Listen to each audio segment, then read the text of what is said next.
Las plantas se reproducen mediante reproducción sexual y mediante reproducción asexual. En la reproducción sexual intervienen las flores y las semillas, aunque también existe la reproducción sexual en plantas sin semillas. En la reproducción asexual intervienen otras partes como los tallos. Muchas plantas combinan ambas, la reproducción sexual y la asexual. En la reproducción asexual interviene un solo progenitor y los individuos son genéticamente idénticos. En la sexual intervienen dos progenitores, un progenitor femenino y un progenitor masculino.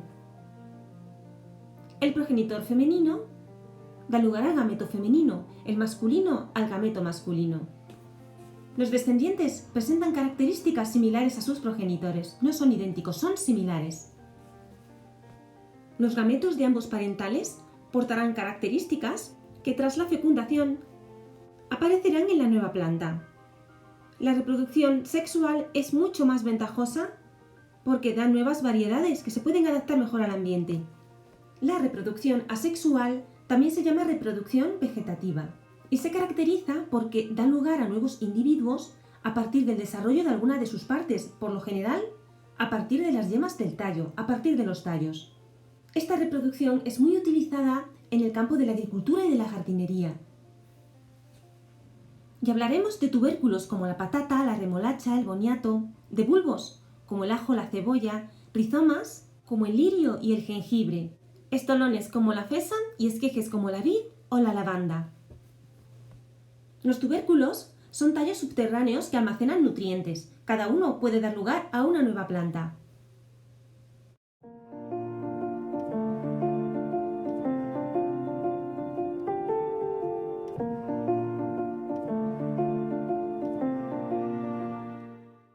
Un bulbo es un tallo subterráneo envuelto por hojas carnosas que tienen también función de almacenamiento de nutrientes. Inicialmente, el tallo es una especie de plataforma muy pequeña llamada disco. Esta se encuentra sobre las raíces. Sobre él surgen las hojas, cuya base se hincha para formar el bulbo. Por encima están las hojas muy apretadas. Si por ejemplo queremos cultivar ajos, lo que hacemos es separar los dientes de ajo. Ahora se introducen en una maceta con la parte puntiaguda apuntando hacia arriba. En una misma maceta podemos colocar varios ajos. Tienen que estar separados, eso sí, por lo menos 8 centímetros uno de otro. Y ponemos la maceta donde le dé la luz directa del sol. Al cabo de unos 6 o 7 meses habrá crecido una cosecha de ajos. Un rizoma es un tallo subterráneo con varias yemas que crecen de forma horizontal, emitiendo raíces y brotes herbáceos en sus nudos.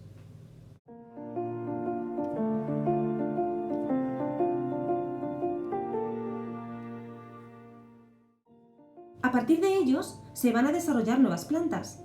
Hay muchos ejemplos en herbáceas: lirio, jengibre, los juncos y árboles como los chopos y los robles. La fresa y el trébol se reproduce asexualmente mediante estolones. Son tallos finos que crecen paralelos al suelo. De ellos pueden partir raíces y desarrollarse una nueva planta. ¿Y un esqueje qué es? Pues es un tallo, raíz u hoja, aunque lo más habitual es que sean tallos o ramas, que se injerta en otra o se introduce en la tierra para reproducir y multiplicar la planta, de forma asexual, claro.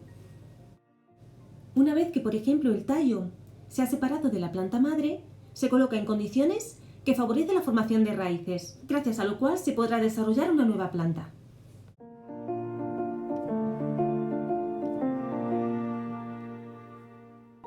Las plantas se reproducen sexualmente de dos maneras: sin semillas y con semillas.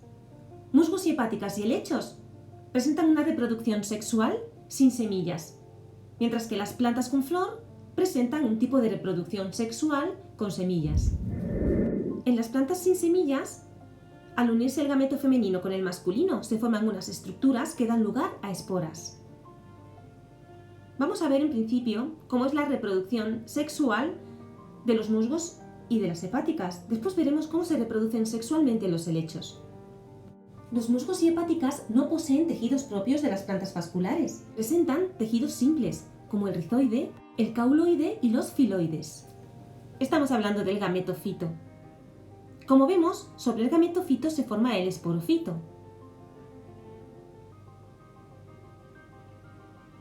El gametofito masculino forma el gameto masculino y el gametofito femenino el gameto femenino.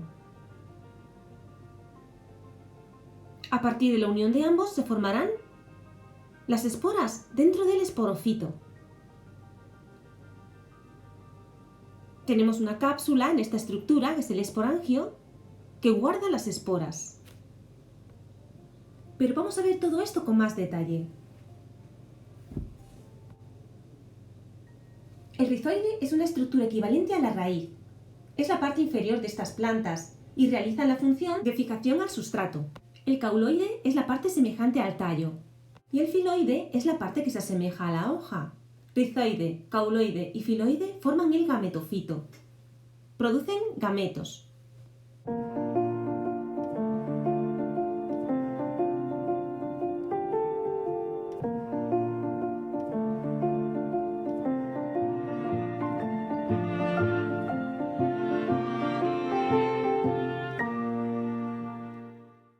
El pie sostiene al esporangio que guarda las esporas. Así, cuando la cápsula madura, se abre y suelta las esporas al medio. El viento las pone en movimiento y acabarán cayendo al suelo.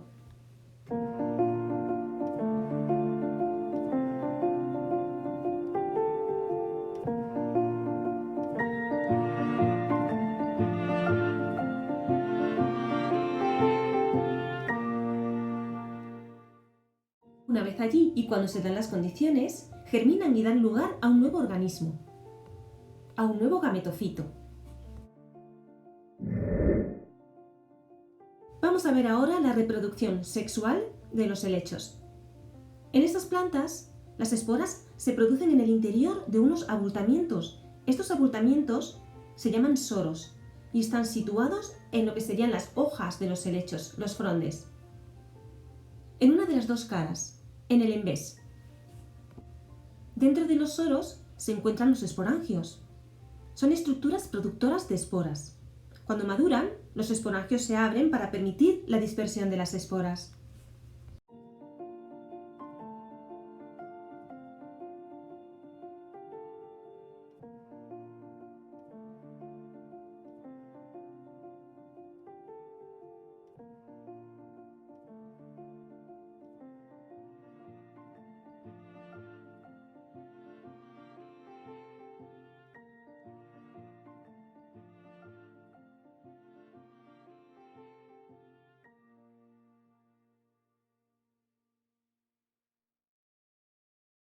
Bien, pues una vez entendida la reproducción sexual de las plantas sin semillas, vamos a estudiar la reproducción sexual en plantas con semillas. Las plantas con semilla presentan una estructura en la que se encuentran los órganos reproductores, la flor. La flor consta de las siguientes partes: la envoltura floral y los órganos reproductores. La envoltura floral cubre y protege los órganos reproductores. Está formada por dos estructuras, la corola y el cáliz. Los órganos reproductores son los encargados de producir gametos, son los estambres y el pistilo.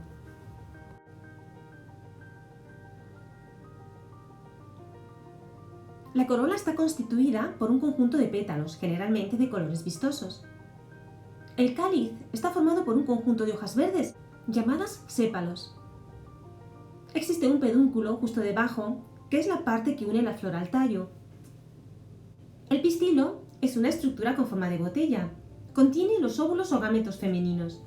Y los estambres es la estructura de la planta que contiene los granos de polen. Estos a su vez contienen los gametos masculinos. Cada estambre está formado por un filamento que sostiene a la antera. Es aquí donde se encuentran los granos de polen. Y como hemos dicho, en su interior encontraríamos los gametos masculinos. El pistilo es la estructura que hemos dicho que tiene forma de botella. En la parte superior se encuentra el estigma. El cuello se denomina estilo y la base es el ovario. Dentro del ovario están los óvulos o gametos femeninos. Los granos de polen son transportados desde las anteras de una flor hasta el estigma de otra. Este proceso se conoce como polinización.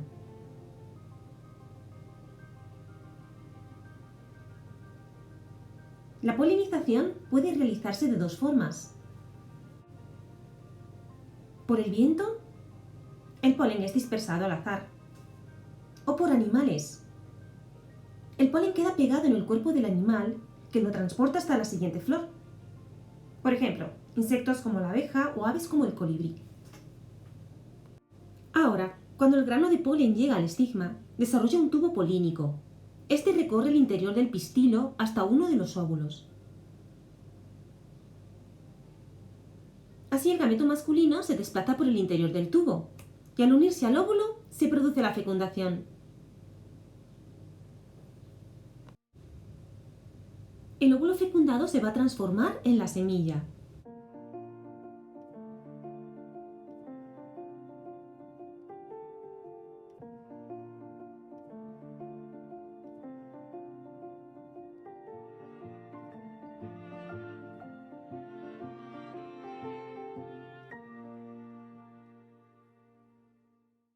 Y el ovario sufre un proceso de transformación que da como resultado la formación del fruto.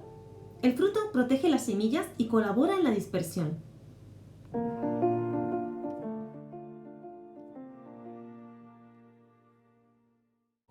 Las partes del fruto son las siguientes. Epicarpio, parte más externa. El mesocarpio es la parte comestible, mientras que el endocarpio es la que está en contacto con la semilla. Pues bien, cuando la semilla cae al suelo y encuentra las condiciones adecuadas, se produce la germinación. Lo primero que emerge es la radícula. Esta permite que la planta se fije al suelo. Los cotiledones proporcionan los nutrientes necesarios para el crecimiento. Y ahí tenemos la planta en crecimiento. Es así como se lleva a cabo la reproducción sexual de las plantas con semillas. Y espero que lo hayáis entendido todo acerca de la reproducción de las plantas.